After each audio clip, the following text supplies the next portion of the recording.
Hello everyone. Before we get started, don't forget to hit the like button, subscribe to the channel, and drop a comment letting me know where you're tuning in from and what time it is for you. That way, YouTube knows to keep sharing more stories like this with you. Now, let's jump in. I was on a multi-week hiking trip in northern New Mexico, the kind that tests how much discomfort you can handle before you start questioning your own decisions. The days were usually the same. Hot mornings that made you sweat through your shirt, dry trails that crunched under your boots, and a faint cool breeze that always made you think maybe the next ridge would be easier. It never was. Most afternoons, without fail, the sky would darken, the wind would pick up, and rain would roll in fast like a moving wall. You could almost set your watch by it. We'd all gotten used to it by then. Wet gear, soggy food, boots that never really dried out. But that day the storm didn't just come and go. It stayed. And it got bad fast. We were moving through a wide valley on the side of a flat-topped mountain. One of those places where you're not really up high yet, but you can feel the elevation in your chest when you breathe. The air was thinner, but the view stretched forever. The land was open enough that you could see the weather changing miles away, like watching another world move toward you. When we started the climb that morning, the sky was clear, bright blue, and warm, somewhere around 75 or 80 degrees. The kind of weather that makes you think maybe today the storm won't come. The sunlight made the sagebrush shimmer, and the dirt glow pale orange. The air smelled dry, full of dust and pine resin. Then, like flipping a switch, everything changed. It started with the wind, sudden, cold, sharp. The kind that makes you stop mid-step because it feels like it doesn't belong in the same day. I looked up and saw dark clouds forming fast over the ridge, the kind that look thick enough to crush everything under them. Within minutes, the temperature dropped. It had to be around 40 degrees now, maybe lower. I could see the wall of rain coming down from the clouds in the distance. And before long, it was on us. The rain was freezing, driven sideways by gusts that felt like knives on my face. I pulled my rain jacket tighter, trying to zip it all the way up to my chin, but I could already feel the cold seeping in through every seam. The dirt turned to slick mud under my boots, and the water started to pool in small streams that rushed down the slope. We were supposed to reach our next campsite over the top and down the other side of the mountain. But as the thunder started, that plan quickly changed. At first, the thunder was far away, just a low rumble you could feel in your stomach. But then the flashes started showing up ahead of the sound, closer each time. That's when our guide called out that we needed to assume the lightning position. I'd done it before, but it's one of those things that never stops feeling wrong. You sit on your pack, your feet together, hands off the ground, poles thrown far away. You're supposed to make yourself as small and non-conductive as possible. You just sit there, completely still, like an easy target hoping not to be picked. We found a spot that wasn't too close to trees or high points, just an open patch of muddy ground surrounded by low shrubs. I set my pack down and lowered myself onto it, trying to keep my balance as the wind shoved at me. My poles clattered as I tossed them away, landing somewhere behind me. The rain hammered on my hood so loudly I could barely hear the thunder anymore. My fingers were already numb, and I could feel the water running down my neck and soaking through my shirt. The cold got inside me fast, deep enough that I started shaking uncontrollably. The flashes started getting closer. At first, they lit up the sky like camera flashes, but soon they were blinding. Bright white streaks that split the clouds and made the world go silent for half a second before the thunder slammed down like an explosion. You could feel it in your chest and your teeth, even in the ground under you. One bolt hit so close that I saw the dirt jump. I don't know how far it was, maybe 200 feet, maybe less. The smell of ozone was everywhere, sharp and metallic. My heart felt like it was trying to punch its way out of my chest. The whole valley felt alive, like it was breathing with the storm. The air buzzed, full of static, and every hair on my arm stood up. I kept thinking that any second one of us was going to get hit. You tell yourself it won't happen, but every new flash convinces you that maybe this is the one. I tried to stay still, gripping my knees and keeping my boots pressed together. My rain gear was supposed to be waterproof, but the zippers weren't sealed, and the water was leaking in fast. It ran down my sleeves and into my gloves, down my chest and into my pants. My socks were soaked through. I could feel water sloshing around in my boots. Every few minutes I'd shift slightly just to keep from cramping, but each time I moved I felt the cold bite even harder. Time stretched in a way that didn't feel real. Minutes turned to hours. The thunder never stopped, just rolled endlessly. At one point I saw another strike hit the side of a hill not far away, sending up a burst of steam and smoke. The air smelled burnt, mixed with wet pine and mud. I remember staring at that spot, trying not to think about how close that was to us. There was nowhere to hide, nowhere to run. We were just exposed in that valley, tiny figures waiting for the storm to decide if it was done with us or not. After about an hour and a half, the flashes started moving away. The thunder still rolled, but it sounded more distant, the delay between light and sound stretching out little by little. The rain didn't stop, but it softened, turning from a violent pounding to a steady hiss. My body felt like it wasn't my own anymore. My hands were stiff, my legs numb, my shoulders locked from holding the same position for so long. I stood up slowly, everything creaking, and looked around. Everyone else looked about the same. Faces pale, soaked through, shivering but still breathing. When we finally got the okay to keep moving, we gathered our poles and packs in silence. My pack felt twice as heavy now, the strap soaked and cold against my shoulders. Every step squished. The air was still gray and cold, but you could see breaks in the clouds far off, strips of blue trying to come back. Steam rose from the ground where the lightning had hit, curling and fading into the mist. We climbed the last part of the slope slowly, each step sending small slides of mud down behind us. When we finally reached the top, I looked back down into the valley where we'd just been. It looked peaceful again from up there, green, wet, quiet. The kind of place that hides what it just was. I remember feeling this strange mix of relief and disbelief, like I'd just walked away from something that could have ended differently if the storm had decided to move a little slower or hit a little closer. That night at camp, my gear was still soaked, and my hands shook so badly I could barely light my stove. I sat there under a small tarp, rain still dripping from the trees, steam rising from my clothes as my body finally warmed up. The lightning was far away now, just faint flickers on the horizon, silent and distant. I thought about how, just hours earlier, I'd been sitting in that valley with nowhere to go, feeling the ground tremble and the air hum. I thought about how small I'd felt, how helpless, how exposed. I'd been through storms before, but never like that. Never with lightning hitting close enough that you could smell the burn in the air. That night, as I lay in my damp sleeping bag, listening to the last few raindrops hitting the tent, I realized something simple but heavy. No matter how much gear you have, no matter how prepared you think you are, the wilderness will always remind you that you're not in control. It doesn't care about your schedule or your plans. It just is. And sometimes all you can do is sit on your pack in the middle of a freezing valley, surrounded by lightning, and wait for it to be done with you. When I woke the next morning, the world looked brand new. The air was crisp, clear, and smelled like pine and wet earth. Steam rose from the ground as the sun hit it, and everything sparkled with leftover rain. My gear was still damp, my body still sore, but I was alive. And as I packed up my stuff and started down the mountain, I couldn't help but think about how close I'd come to not seeing that sunrise. It wasn't the kind of experience that made you want to quit. It was the kind that made you realize just how thin the line is between surviving something and being a part of what the next group will find as a story to tell.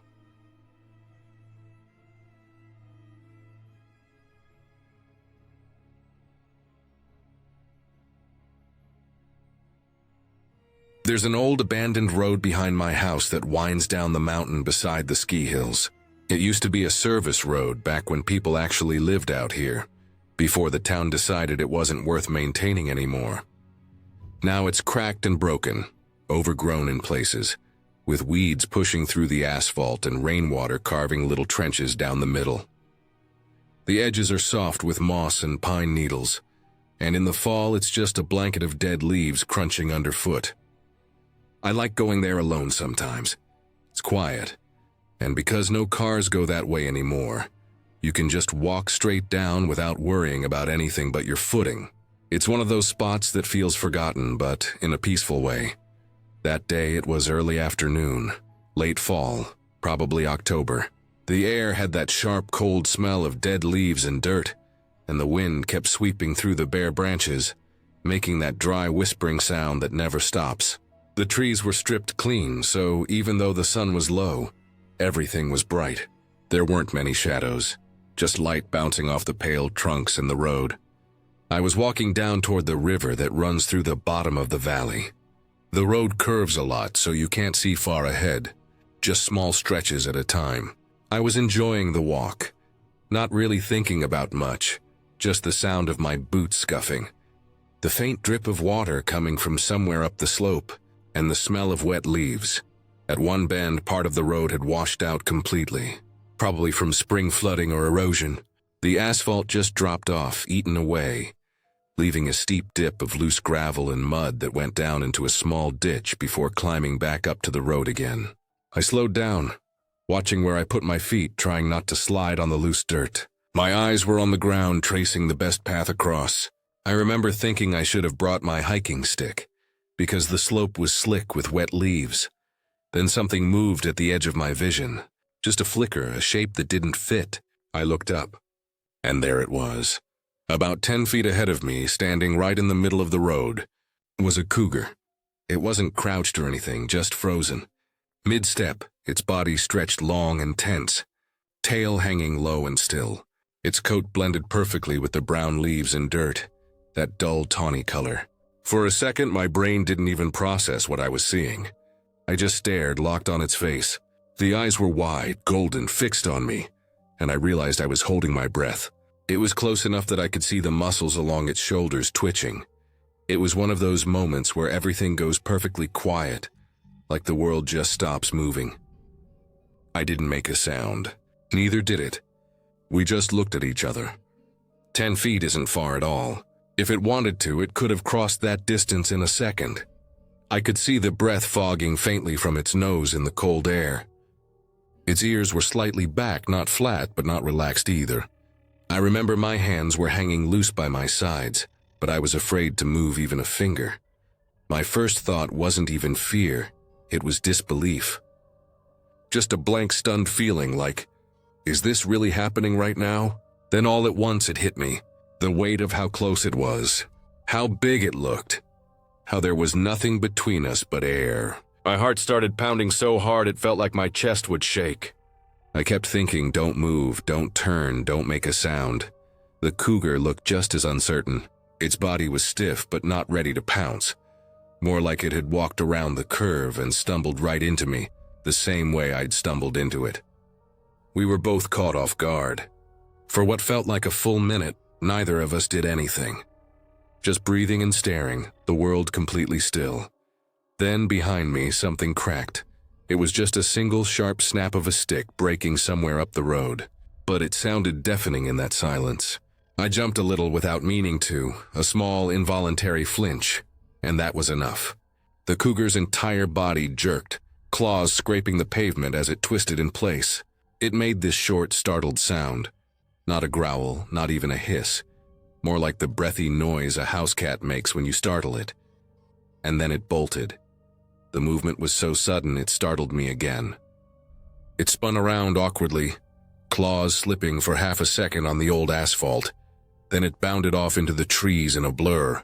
The leaves and brush shook violently as it crashed through them. And then, almost instantly, the woods went quiet again. It was gone. I just stood there, frozen, trying to process what had happened. My body was still tense, my pulse hammering, but the danger was gone. I turned my head slightly, trying to see what had made the noise. A few yards behind me, half hidden between the trees, stood a deer. It wasn't even moving much, just standing there, ears twitching, watching me. I stared at it for a few seconds, not believing it. A deer. A deer had scared off a cougar. All it had done was step on a stick. The timing couldn't have been more perfect. The cougar must have already been on edge from seeing me, and that tiny sound behind it tipped it over the edge. It probably thought it was being ambushed. I remember letting out a shaky breath, one of those deep exhales that makes your chest feel light afterward. My whole body relaxed all at once like a rubber band snapping loose. My hands were trembling a little. I laughed quietly under my breath, not because it was funny, but because of how absurd it all was. I had no weapon, no plan, nothing but luck, and I'd walked away untouched. I turned back toward the river, but my legs felt weirdly weak, like I'd been holding tension for hours. I didn't keep going. I just stood there for a bit, looking into the woods where the cougar had disappeared, then at the deer still standing there. It flicked its tail once and bounded off into the trees, quiet and graceful, leaving me alone again. The air felt different after that. Still bright, but heavier somehow. I could hear the wind moving through the treetops again, the faint rustle of leaves, the distant sound of water somewhere below. I started walking back up the road, slower this time, my senses sharp and alert. Every sound made me glance around. A bird fluttering, a branch creaking, the crunch of my own boots. It all felt amplified. By the time I got back to where the road met my property line, the sun was starting to dip behind the ridge. The light turned gold, slanting through the bare trees, and everything glowed for a few minutes before it began to fade. I stopped once and looked back down the old road. From up there, it looked peaceful again. Just a forgotten stretch of mountain pavement winding through the trees.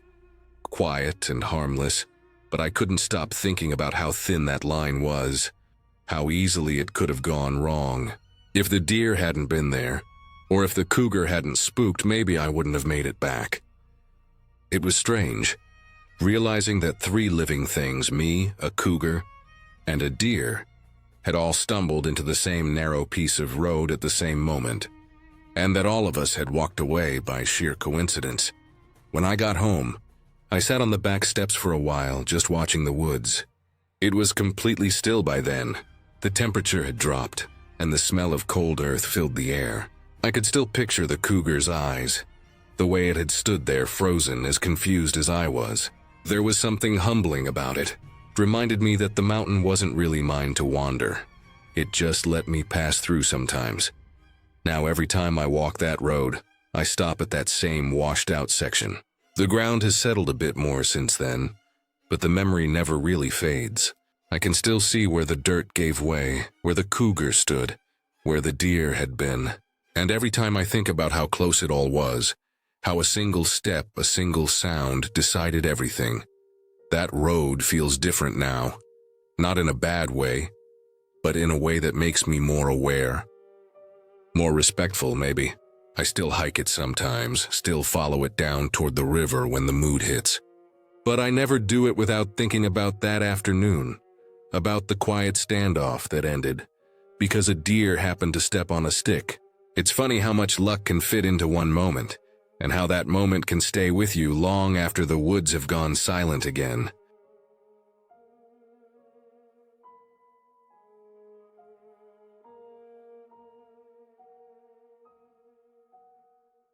It was late morning, a little before noon, when I started hiking up that foothill in Washington. The air had that cool, damp feeling it always does out here. The kind that carries the smell of wet leaves and moss and makes everything feel alive. The trail was steep, the kind of climb that makes your thighs burn within the first few minutes. It cut through thick woods with tall evergreens on both sides, and a mix of loose dirt, rocks, and exposed roots underfoot. I remember thinking how quiet it was, how the only sounds were my breathing, the crunch of gravel, and the distant sound of some bird I couldn't name. There wasn't another person in sight. It was one of those trails where if something went wrong, no one would probably know until hours later. I had been hiking for about 40 minutes, maybe more. My shirt was damp from sweat and my legs felt heavy. The trail zigzagged sharply upward, cutting across the side of the hill, with a steep drop on my left and dense undergrowth on my right. I stopped for a second to catch my breath near this big dead log lying parallel to the trail.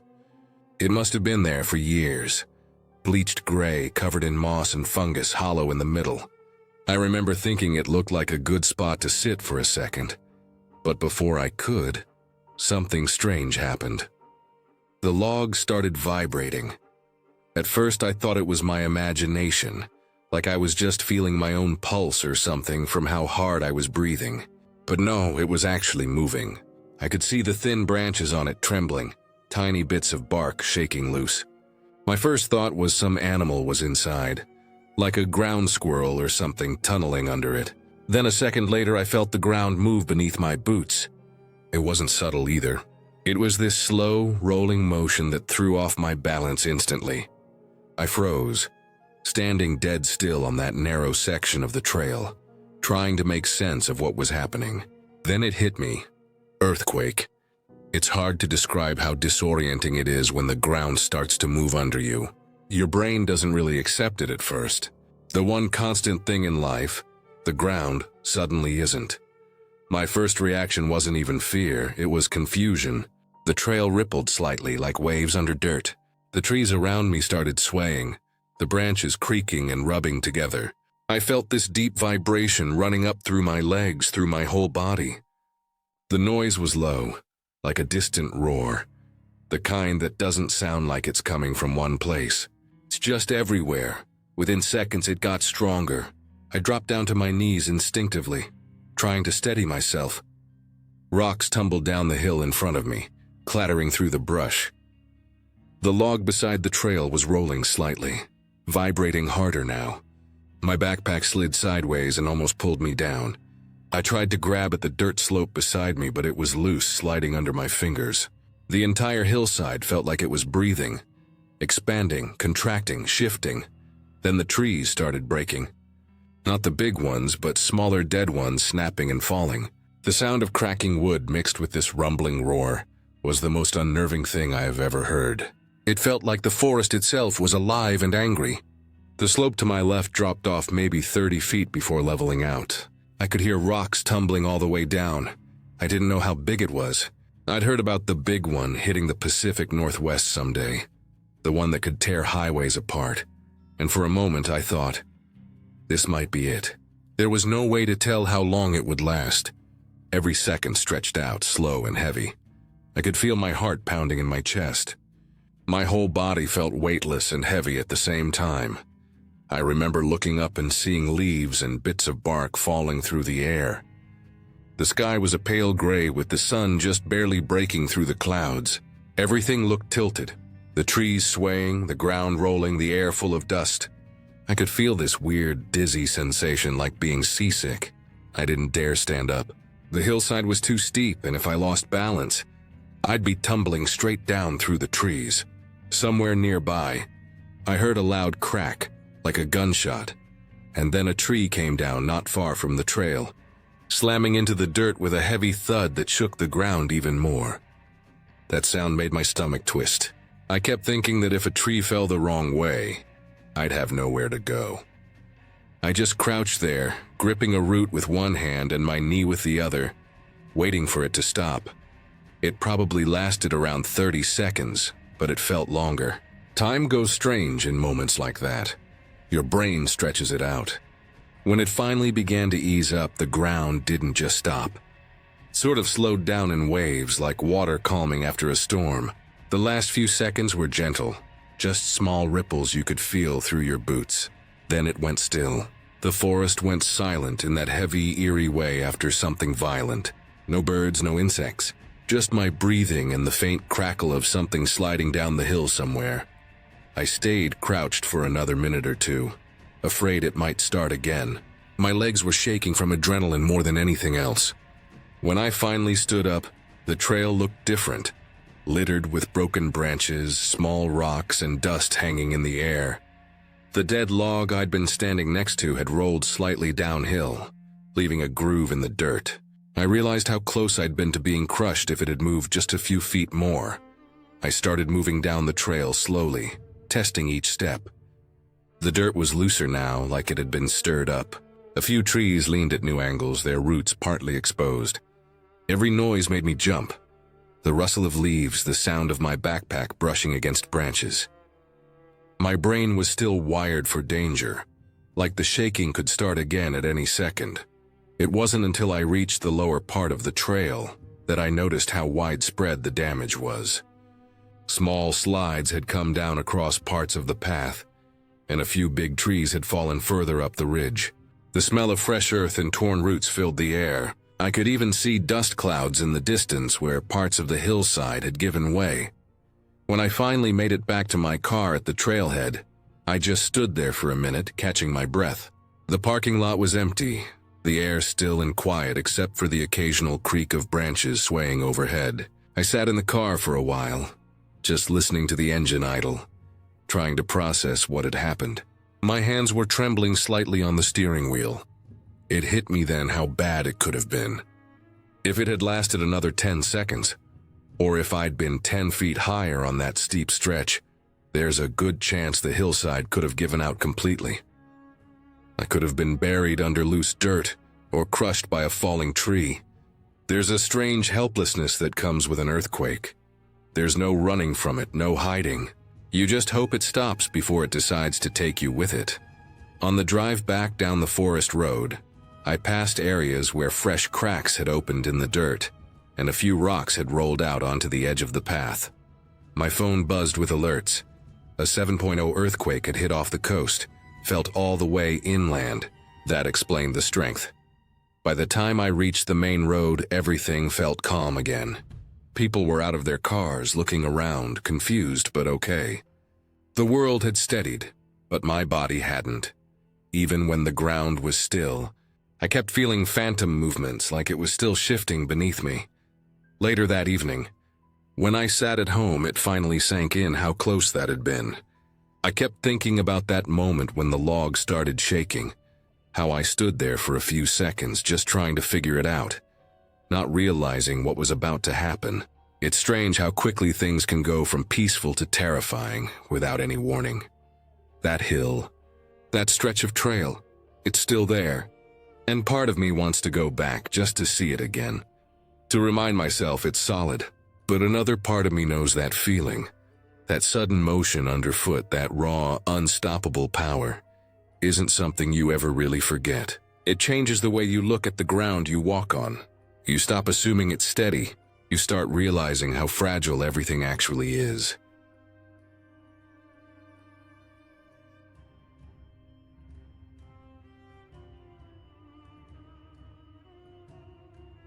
I planned the hike as a simple overnight trip.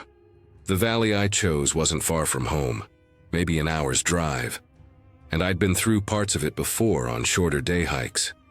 It was one of those places that looked calm and harmless on a map, just a tangle of green lines showing creeks and small rises. But once you were actually out there, you realized how confusing it was. The main valley cut deep, with smaller ones branching off in every direction. The slopes were uneven and full of brush, and sound carried strangely, echoing off the ridges. That afternoon, I parked at a small gravel pull-off, where a dirt road met the edge of the woods. The air smelled dry like pine needles and dust. It had been a dry week, no rain at all, and everything felt brittle under my boots as I started down into the valley. My plan was simple: hike in for a few miles, find a good flat spot near the creek, camp overnight, and come back out the next morning. The hike in went fine at first. The trail wound through patches of oak and pine, dipping into small shaded hollows before climbing back up onto dry, grassy ridges. The sun was bright, but there was a cool wind, the kind that made you think the evening might turn cold. I could see smoke far off to the west when I reached the top of one ridge, just a faint line across the horizon. At the time, I figured it was a controlled burn or a distant brush fire. Nothing to worry about. Around here, fires weren't uncommon. By late afternoon, I was in the deeper part of the valley, where the trail thinned and the land started to close in around me. The hills rose higher on both sides, covered in thick grass and scattered trees. I stopped for a break on a small rise that gave me a view across one of the open slopes. That's when I noticed the smoke again, but this time it looked closer. Much closer. It wasn't just a thin haze anymore. It was a dense brownish-gray cloud rolling along the tops of the hills, and the wind had shifted. I could smell it clearly now, sharp, dry, and bitter. There was a faint crackling sound too, soft at first, like distant static. I stood there for a few minutes trying to decide what to do. I told myself it was probably still far off, that it might move the other way. But the wind kept blowing toward me, stronger now, carrying that unmistakable smell of burning grass. I could see faint flickers of orange between the trees on the opposite slope. That's when it hit me that this wasn't small. I started up the hill, wanting to get a better look from higher ground. The climb wasn't easy. The grass was slick and loose dirt rolled under my boots. When I finally reached the crest, I saw it. The fire wasn't some small patch like I'd imagined. It was a wall of flame, stretching across the ridgeline maybe a quarter-mile away and moving fast. The wind was driving it straight toward me. It was huge. The flames were taller than the brush, roaring as they devoured everything in their path. I could feel the heat even from that distance, a heavy, suffocating warmth that pushed against my face. I didn't think about it much. I just ran. The first instinct was to go back down the way I came. But when I turned, I realized the fire had already curved around, eating through the valley floor I'd crossed earlier. The smoke was thick and swirling, and the sound was louder now, a deep, steady roar mixed with pops and cracks. I started running parallel to it, following the ridge, trying to stay ahead of the flames while looking for some kind of break in the slope where I could get down. The hills here were steep, some dropping off sharply into smaller ravines. I kept glancing over the edge, hoping to see something I could climb down, but most of it was too sheer. My heart was pounding, my throat dry. Every breath tasted like smoke. The air shimmered with heat and ash floated around me like snow. I could feel it sticking to my face and arms, burning faintly. At one point I tripped on a root hidden under the grass and went down hard, sliding a few feet on my side. The dirt was warm to the touch. When I got up, I saw my pack had caught a few tiny sparks that had burned little holes in the tarp I'd tied under it. I slapped at them quickly, coughing. The fire was closer now, close enough that I could hear the low, rushing sound of it moving through the grass. I kept running along the edge, eyes searching desperately for a way down. Finally, I saw a break, a slope that wasn't vertical, just steep enough to maybe slide down if I was careful. I didn't think twice. I turned toward it and started descending fast, half running, half sliding, digging my boots and hands into the dirt to slow myself. The ground gave way in small avalanches of loose soil and pebbles, and a few times I lost my footing completely, skidding several feet before catching myself again. When I finally hit the bottom, I stumbled into a narrow gully shaded by a line of scraggly trees. The air was still thick with smoke, but it was cooler here, the heat not as intense. I crouched there for a minute, chest heaving, trying to catch my breath. My face and hands were streaked with soot. I looked up at the ridge and could see the fire passing over the top, roaring like a train. It moved fast, swallowing the hill I'd just been standing on. The sound was unbelievable. A constant, deep rumble with the crackling of brush and the occasional crash of a tree catching and falling. The sky above was hazy and red. The sun dimmed behind a curtain of smoke. I could feel the vibration of it in the ground. I started walking down the gully, away from the fire's path, keeping low. The ground was uneven, filled with rocks and dry weeds, but at least it led downhill. I figured it might eventually meet the main valley again, maybe near the creek. The smoke followed for a while, hanging in the air like fog, making it hard to see more than a few yards ahead. After what felt like an hour, I finally reached the bottom of the valley. The creek was there, shallow and muddy, winding through a patch of taller trees. I dropped my pack and splashed water on my face, the cold shocking after all that heat. My throat burned from breathing the smoke, and I could feel my heart still racing. I sat there for a long time, just listening.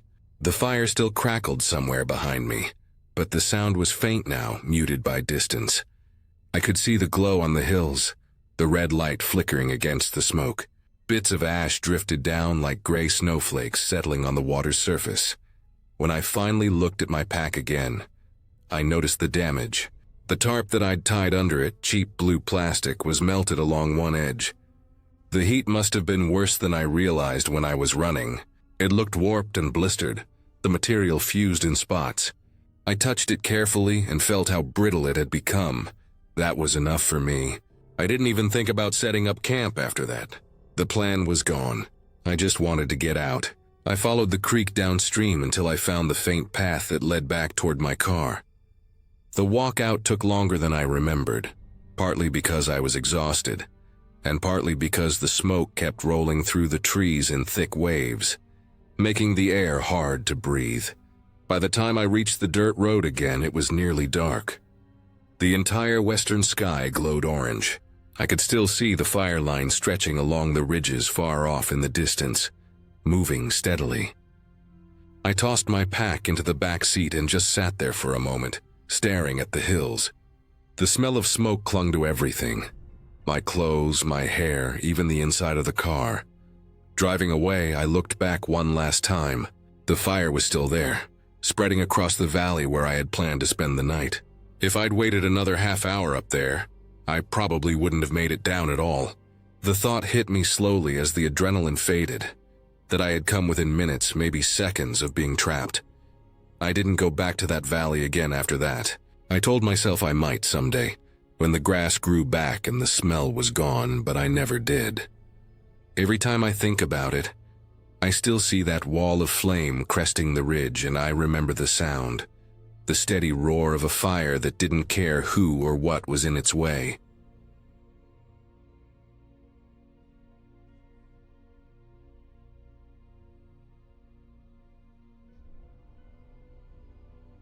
I remember that day clearly because it started so ordinary. It was mid-January, one of those colorless winter days where everything looks washed out and silent. The kind of cold that doesn't bite right away, but slowly seeps through your gloves and settles into your fingers.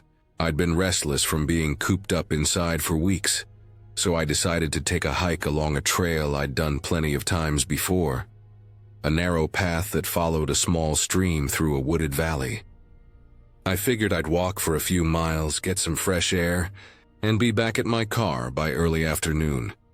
The air was still, and the only sounds were the crunch of my boots on the snow and the muted gurgle of the creek down below. The trees stood bare, their branches stiff and skeletal, and the sky was a flat gray sheet with no definition. Every breath I took came out in a pale cloud, drifting away as quickly as it formed. The trail was half covered in snow and ice, and I had to place my feet carefully with each step. It wasn't anything I couldn't handle. I'd hiked in worse, but it did make me pay attention. I'd been following the stream for maybe an hour when the terrain started to change. The trail narrowed as it wound between the hillside and the creek. On my left, the slope rose steeply, dotted with rocks and small trees gripping the frozen dirt. On my right, the ground fell sharply down to the creek, about 10 feet below, where the water moved in slow ripples under a thin crust of ice. The sound of the water was louder here, echoing slightly off the frozen banks. I stopped for a second to take it in, to listen. That was when I noticed the entire section of the trail ahead of me glinting faintly. A long patch of ice stretched across the path.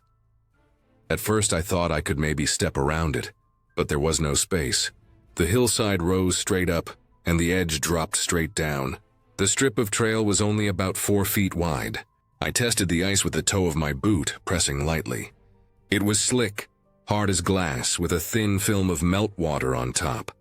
One wrong move and I'd be in the creek. I could feel the drop beside me like gravity itself pulling at my side. I squatted down to get a better look at it, thinking about whether to turn back. But I didn't want to. I'd already come this far, and it was only a small section. If I went slow and careful, I figured I could make it across.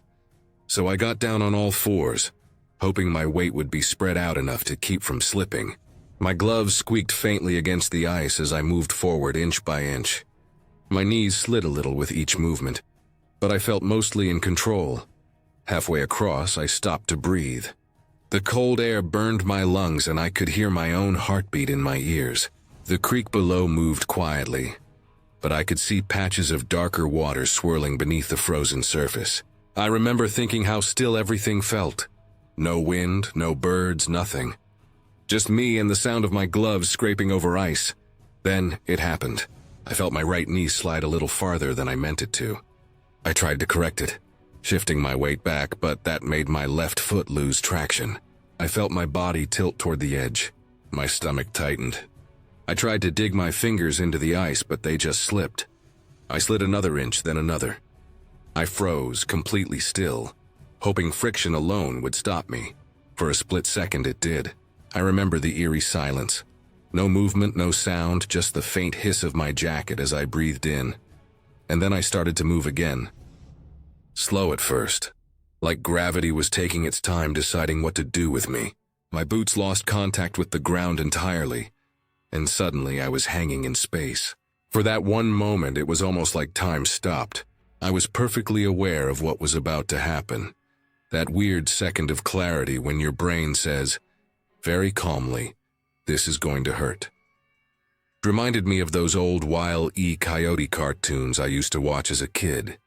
The part right before he drops, when he looks at the camera and holds up a sign that says, "Help," before disappearing off the cliff. I didn't have a sign, but I swear my mind did the same thing.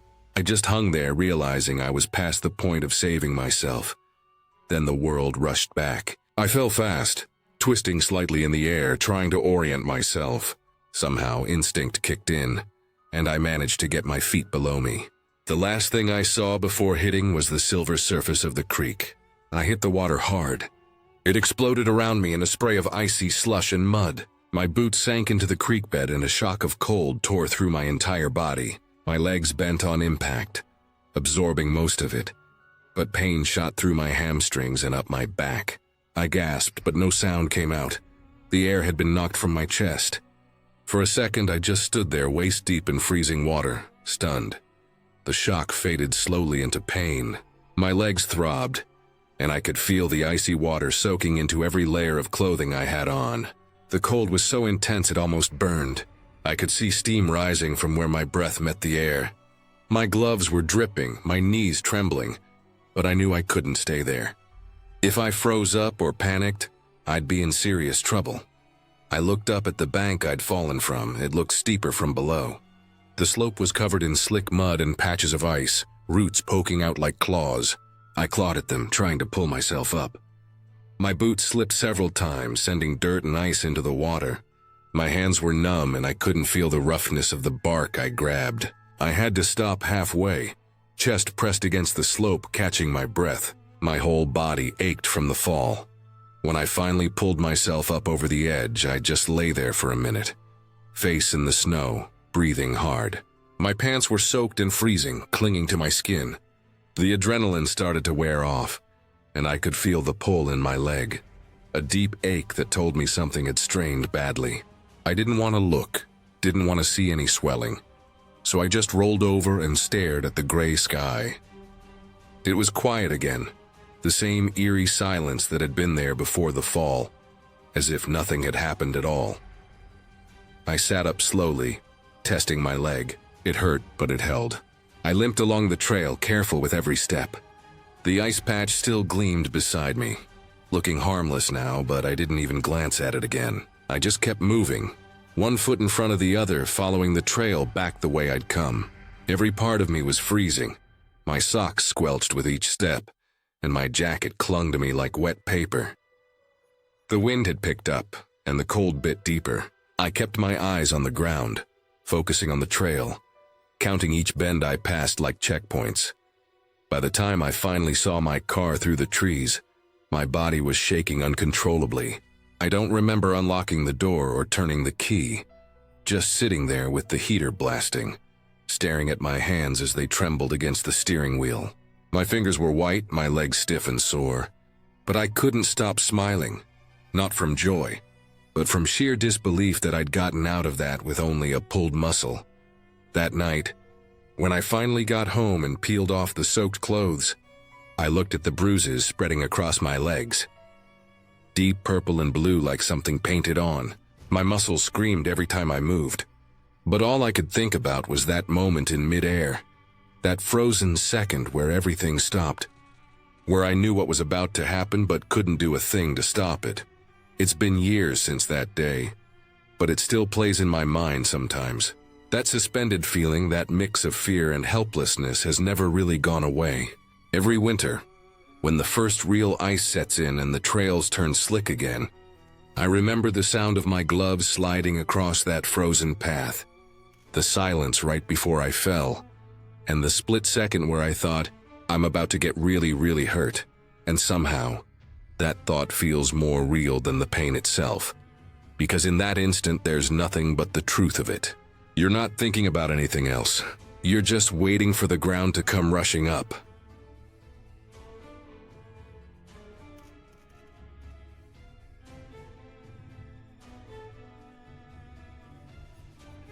When I was about 7 years old, one of the neighborhood kids told me that he knew all the trails through the woods behind my house.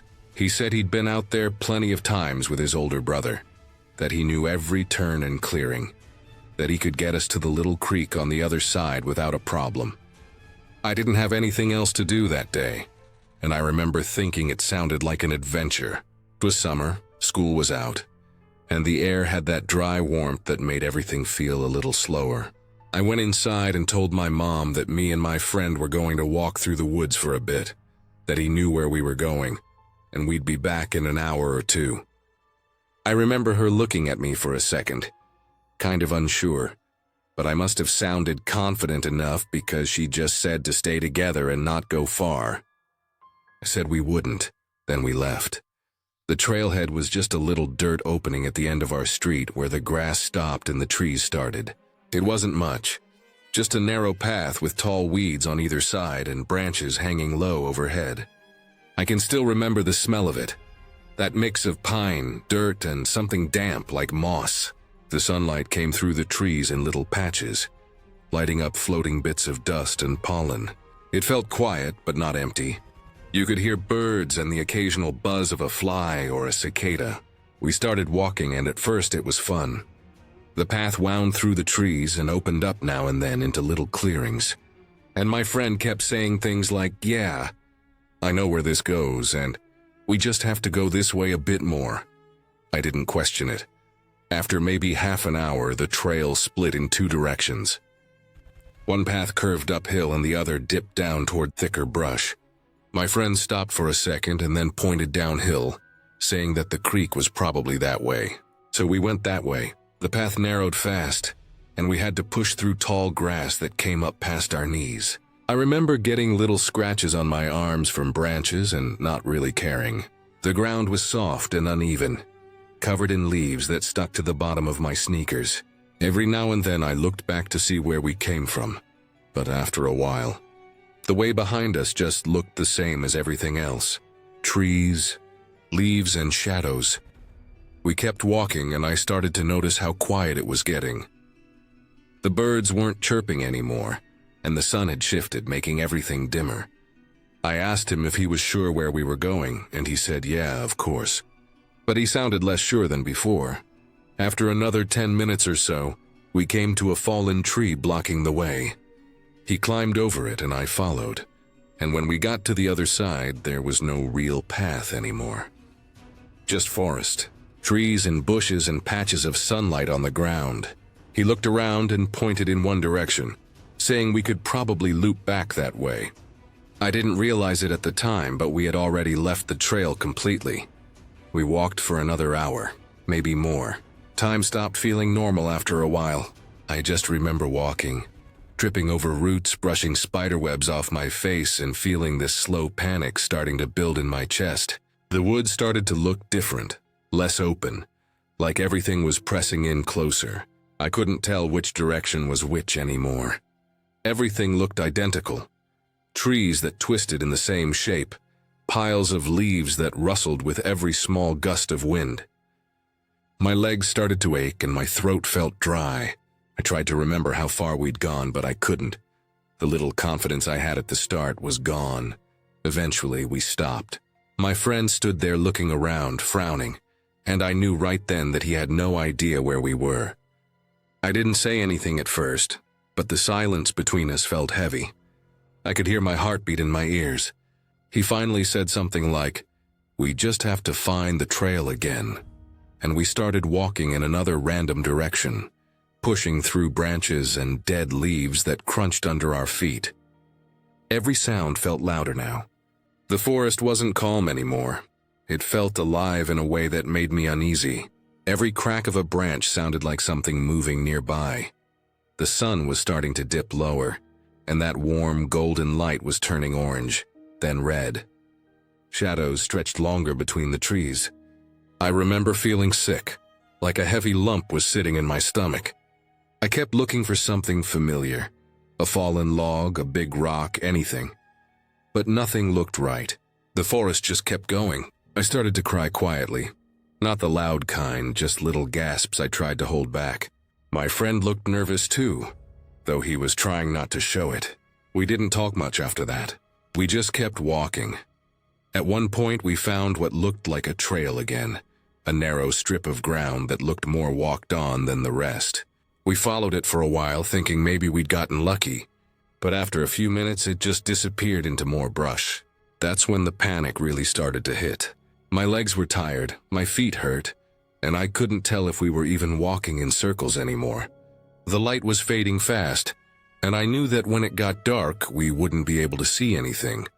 We walked until the sun was almost gone. The sky through the trees turned purple and then deep blue. I remember stopping and just staring up, trying to spot any light or sign of the neighborhood, but there was nothing. Just trees and sky and the faint hum of insects. I was convinced we were never going to make it out. I thought about my mom, about how mad she'd be, but more than that, I thought she'd never find me again. That thought stuck in my head, heavy and cold. I tried not to think about sleeping out there, but it felt possible. Too possible. Then, somewhere in the distance, I heard a faint sound, footsteps, slow and steady, coming from behind some trees. For a split second, I froze, thinking it was an animal. But then a flashlight beam cut through the dim light. It was a man. He had a backpack and one of those hiking poles, and he looked surprised when he saw us. He was older, maybe in his 40s, wearing a jacket and a hat, like someone who actually knew what they were doing out there. He stopped and looked at us, then pulled out a small map. I don't remember what he said, but I remember how calm he looked, how he didn't seem scared at all. He motioned for us to follow him, and we did. He led the way without talking much, just moving with purpose, like he knew exactly which way to go. I remember walking behind him and watching the beam of his flashlight move over the ground, lighting up the roots and leaves. The forest looked completely different in that light. Sharper, almost eerie, but at least we weren't alone anymore. We walked for what felt like forever, though it was probably only 20 or 30 minutes. I remember the sound of gravel underfoot when we finally hit the trailhead again. The trees opened up and I could see the faint outline of my streetlights through the branches. When we stepped out of the woods, the air felt colder, cleaner. My house was only a few minutes away, but it looked so far at that moment, like a place I'd never see again until that second. I thanked him. I think I did, or maybe I just nodded. My legs were shaking from exhaustion and relief. As I walked up the street, I could see my porch light on, and my mom standing there in the doorway. She looked furious and terrified all at once. I don't think I've ever seen her so mad. I don't remember what I said to her when I got home. I was too tired, too scared. She told me she had been 5 seconds away from calling the police. I sat on the couch and drank water while she yelled, but all I could think about was the woods. How endless they felt when you didn't know where you were. How easy it was to get turned around and lose everything familiar. For days after, I couldn't stop thinking about it. Every time I looked out at the tree line from my backyard, I felt that same twist in my stomach. The woods didn't look peaceful anymore. They looked like something that could swallow you whole if you weren't careful. And I never went back in there without an adult again.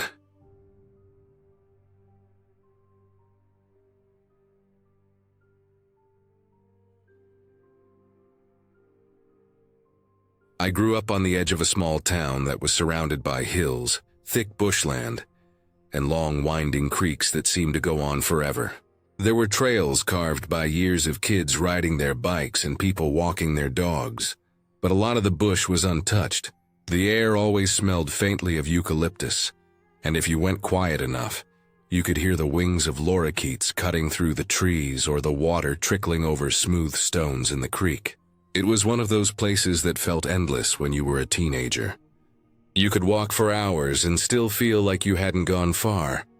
When I think about that afternoon, it started like any other walk we used to take. School had just finished, and the sun was still high, glowing through the gum trees. My friend and I had been talking about a bat colony I'd found weeks before near the creek. Wasn't far from one of the old tracks, and I thought it'd be cool to show her.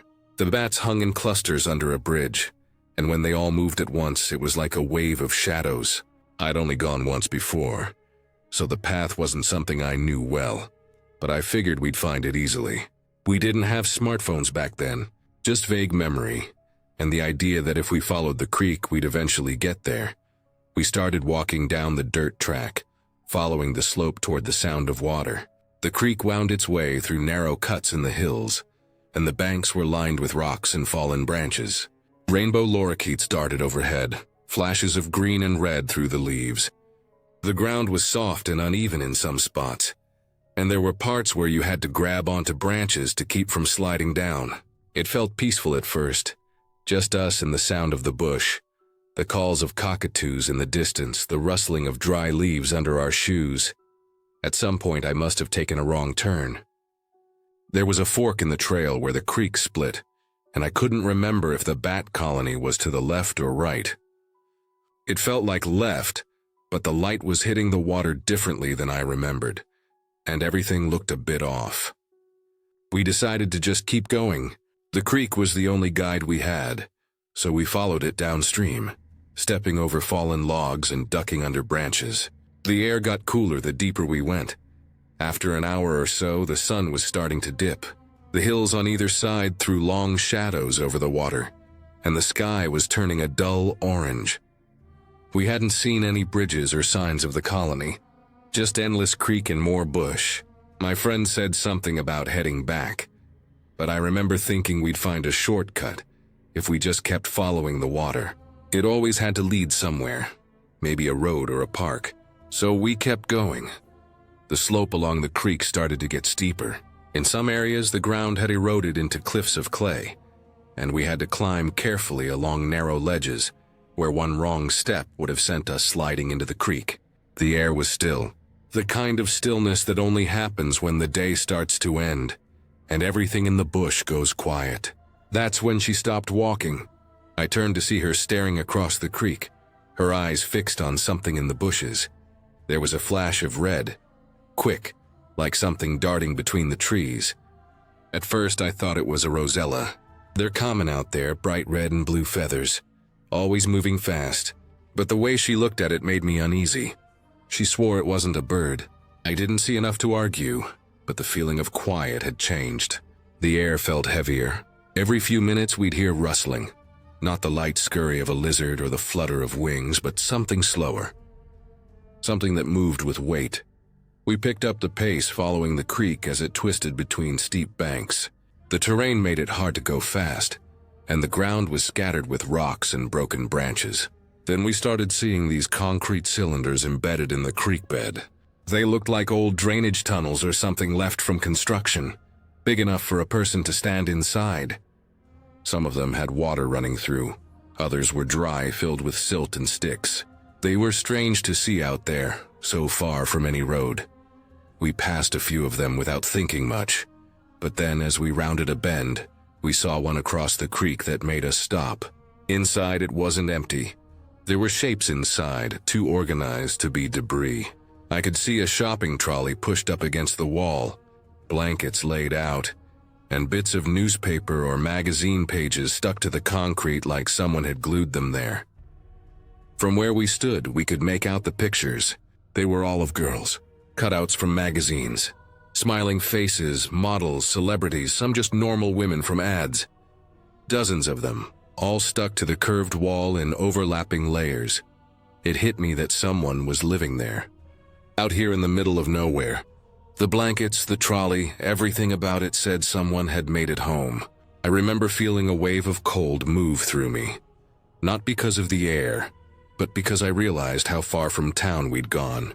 It wasn't a place you'd stumble into unless you were looking to be alone. We didn't talk.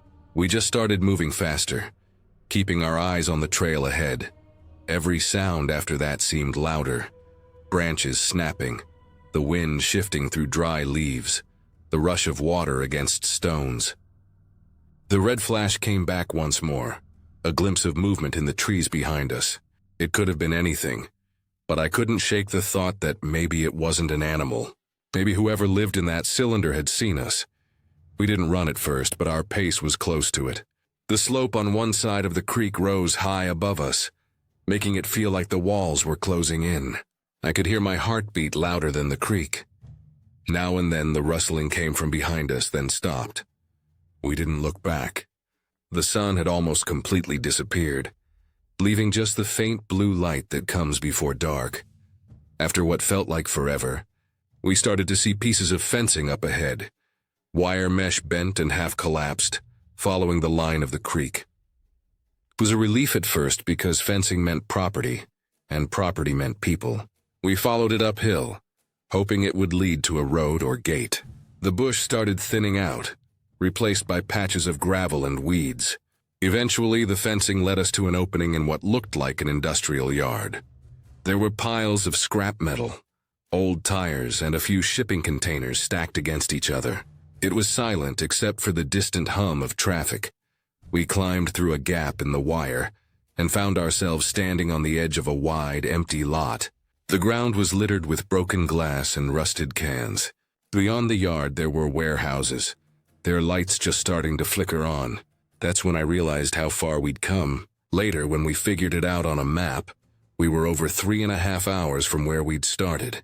Somehow, following that creek had taken us way out of town, to the edge of an industrial area I'd never even seen before.